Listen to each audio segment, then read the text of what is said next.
Baik, bismillahirrahmanirrahim. Assalamualaikum warahmatullahi wabarakatuh.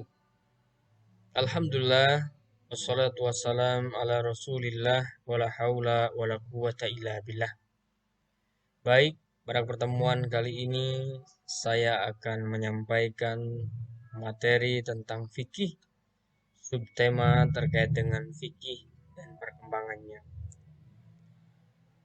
Dalam tema ini ada dua kandungan yang akan kita bahas. Pertama, fikih secara pengertian. Kemudian yang kedua adalah fikih atau periodisasi perkembangan fikih. Pengertian fikih. Dari pengertian fikih ini kita bagi menjadi dua. Yang pertama adalah pengertian secara bahasa. Jadi kata fikih itu diambil dari bahasa Arab sebetulnya, yaitu al-fikhu yang bermakna al-fahmu. Diartikan dengan faham atau pemahaman.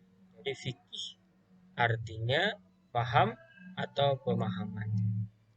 Kemudian secara istilah, pemahaman ilmu tentang hukum-hukum syariat yang bersifat praktis yang diperoleh dari dalil-dalilnya yang terperinci. Artinya orang yang memahami fikih berarti dia juga memahami ilmu syariat Islam. Kemudian, kalau kita mendengar kata fikih, tentunya sudah menjadi hal yang biasa terkait dengan praktek-praktek ibadah. Nah, di sini ada beberapa contoh. Biasanya fikih tentang wudhu, bagaimana tata cara berwudhu. Kemudian fikih sholat berarti berhubungan dengan tata cara sholat dan seterusnya.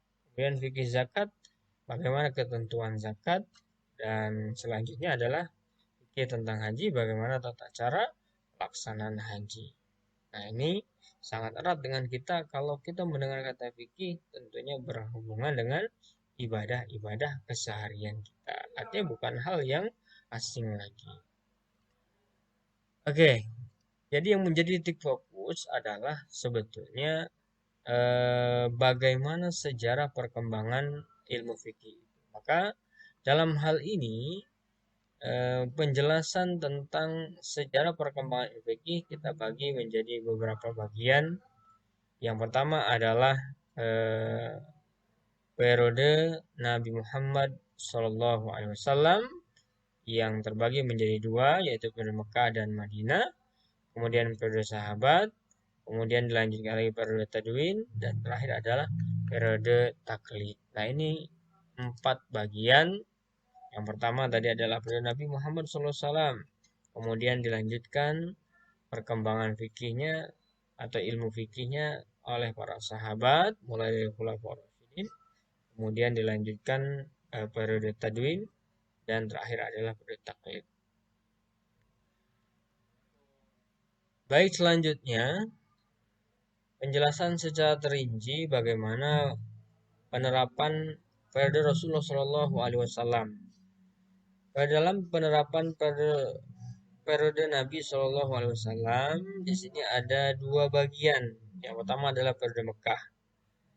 Dalam hal ini berfokus pada tauhid, karena pada masa ini adalah awal dakwah Rasulullah Shallallahu Alaihi Wasallam, di mana pada waktu itu belum begitu banyak masyarakat yang ikut atau mau masuk Islam, mengikuti ajakan atau dakwah daripada Rasulullah SAW.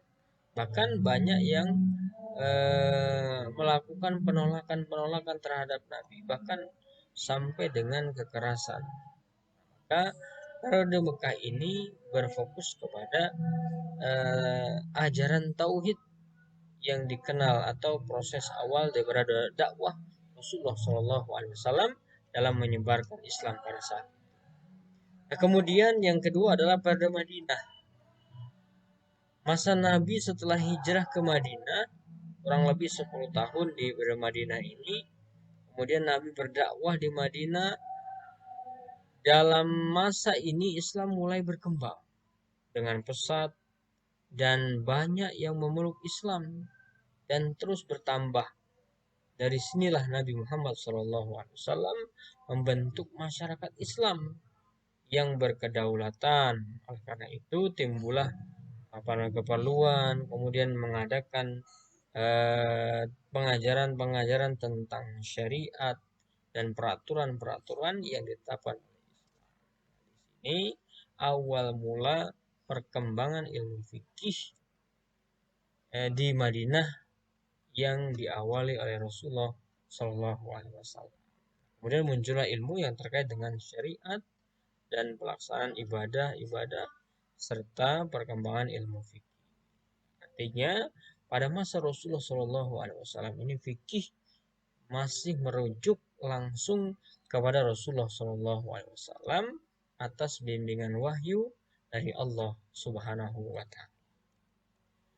Kemudian selanjutnya setelah Rasulullah SAW wafat atau meninggal dunia, perkembangan ilmu fikih dilanjutkan oleh periode sahabat yang kita kenal tentunya diawali dengan sahabat yang disebut Khulafaur Rasyidin, mulai dari Abu Bakar As-Siddiq radhiyallahu anhu, kemudian Umar bin Khattab, Utsman bin Affan, Ali bin Abi Thalib. Ini min kibari sahabah, artinya dari sahabat-sahabat yang besar, sahabat-sahabat yang mulia, menjadi pemimpin-pemimpin pengganti Rasulullah Shallallahu Alaihi Wasallam.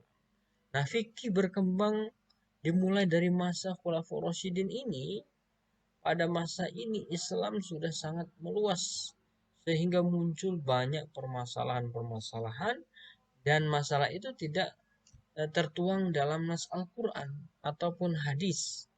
Maka para sahabat melakukan ijtihad namanya, dengan merujuk pada Al-Quran dan hadis sebagai bentuk kiasan dari suatu hukum. Artinya tetap dikembalikan kepada Al-Quran dan hadis sebagai rujukan utama. Pun proses penetapan hukumnya itu melalui ijtihad para sahabat yang mengkiaskan pada dalil-dalil yang tepat atau ada kesamaan baik secara hukum. Nah, itu yang bagaimana metode penerapan ilmu fikih di masa sahabat. Kemudian muncul fatwa-fatwa sahabat yang menjadi rujukan pada saat itu terhadap apa? Penetapan hukum-hukum terkait dengan masalah-masalah yang timbul pada saat itu. Nah, kemudian yang selanjutnya adalah periode tadwin.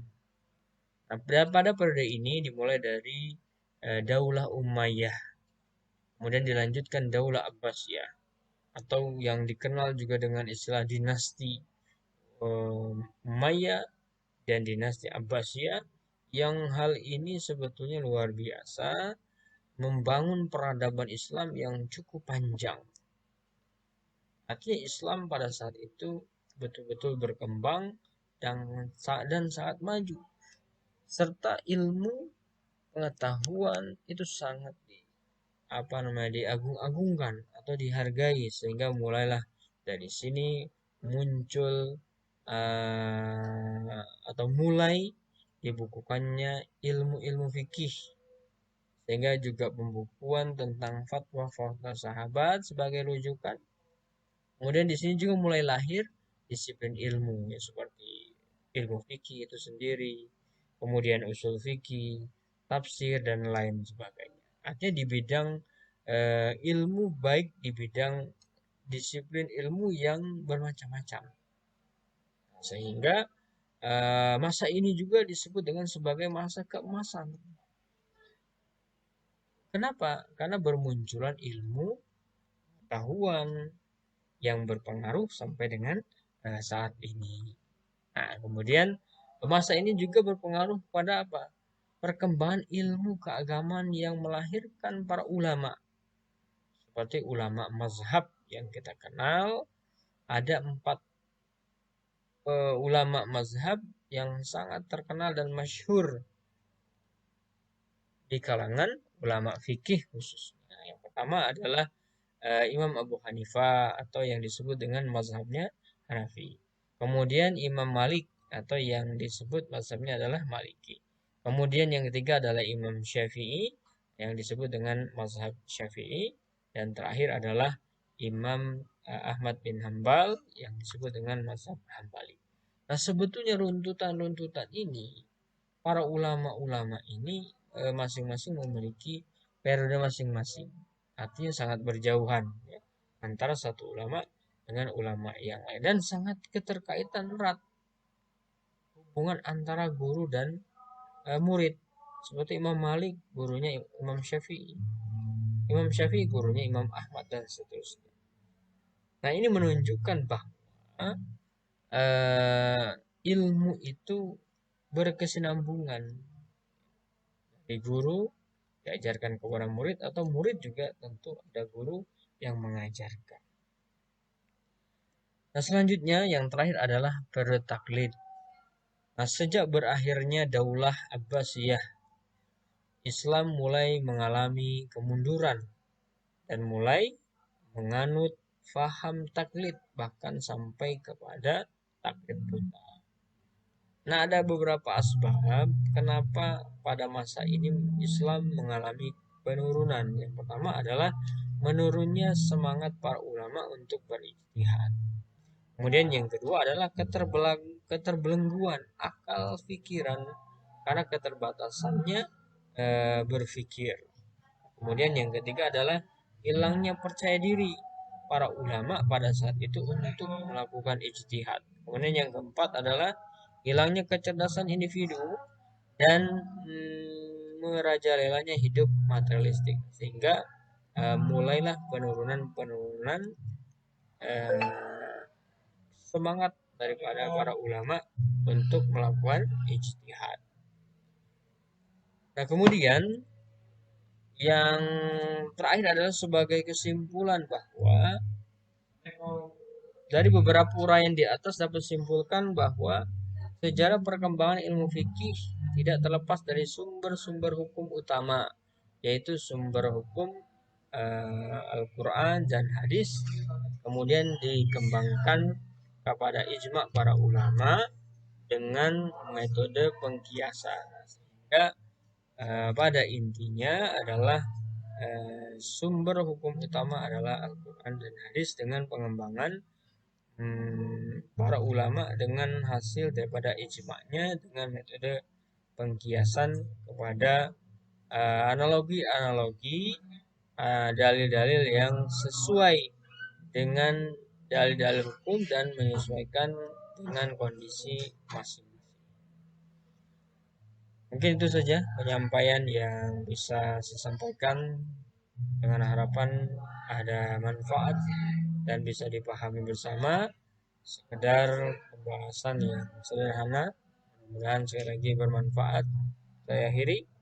Assalamualaikum warahmatullahi wabarakatuh.